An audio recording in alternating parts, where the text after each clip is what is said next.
तो आप देख सकते हैं यात्रा का जो है आज 12वां दिन है। हमारे साथ बातचीत करने के लिए पंकज श्रीवास्तव है।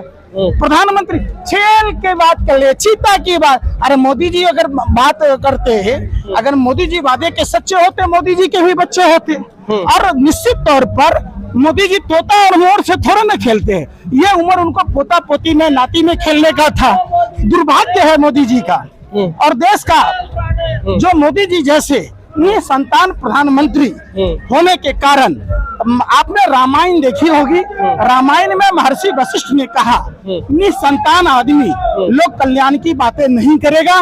और आज ये निश्चित तौर पर ये साफ और साफ सच प्रतीत हो रहा है कि प्रधानमंत्री चूंकि निसंतान है, इसलिए उन्हें देश की आवाम की चिंता नहीं है। वो रचयिता लेके आ रहा है देश में। क्या खाते हो, रोटी खाते हो? शेर चीते की जरूरत है इंसानों के बीच में।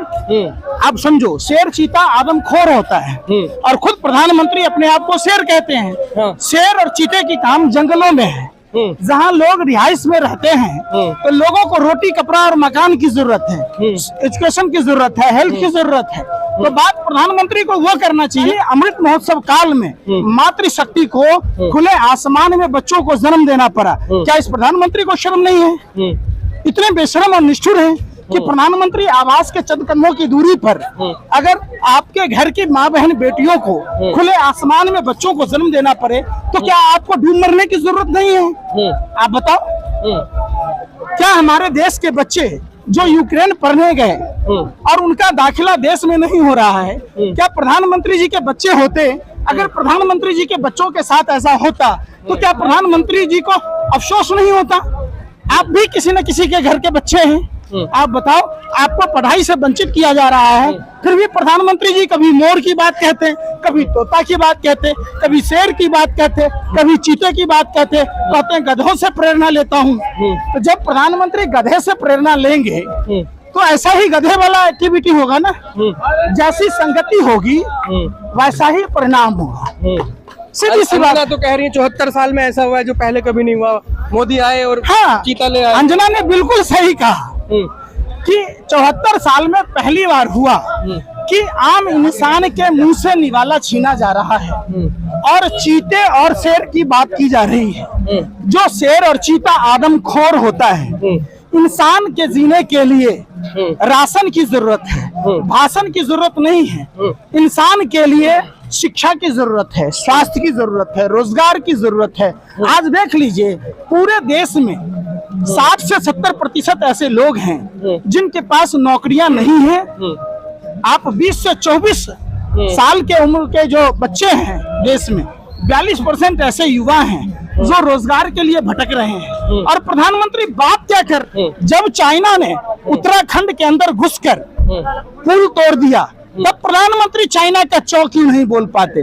मतलब साफ है कि ये प्रधानमंत्री का 56 का 5 हटा हुआ है, 6 इंची का है।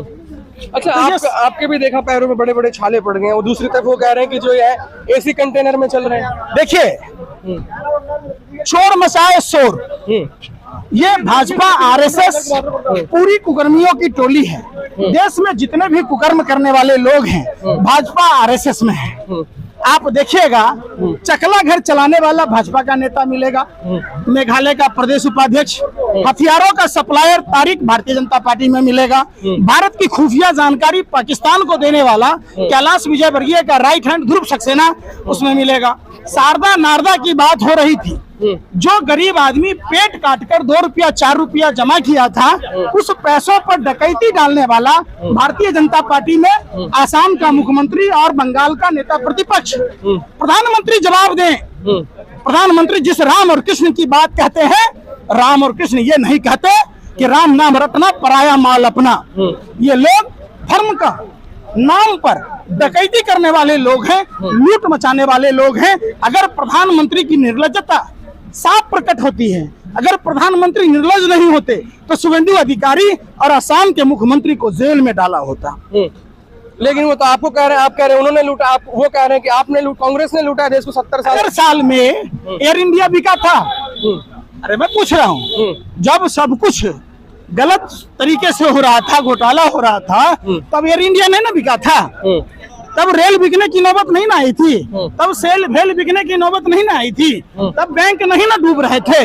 जब ये राजा हरिश्चंद्र की तरह ये सत्यवादी नरेंद्र मोदी जी आए हैं तो बैंक क्यों डूब रहे? बैंकों का पैसा, समझिए, गोवलकर की एक किताब है, गोवलकर का सिद्धांत कहता है, ये लोग गोवलकर को अपना आइकॉन मानते हैं, उसकी आइडियोलॉजी को मानते हैं। गोवलकर ने कहा था 95% लोगों को गरीब बनाना, 5% लोगों के हाथ में सत्ता का केंद्रीकरण करना। निश्चित तौर पर आप जब देखेंगे आज वही गोवलकर के सिद्धांत को इम्प्लीमेंट में लाया जा रहा है और देश को कंगाल किया जा रहा है। प्रधानमंत्री के जो मित्र हैं अडानी, वो मालामाल हो गया, वर्ल्ड में नंबर 2 का पोजीशन आ गया। तो आप तब भी अगर आपकी आंखें नहीं खुलती है तो निश्चित तौर पर आपका जमीर बिका हुआ है और आप बिके हुए हैं।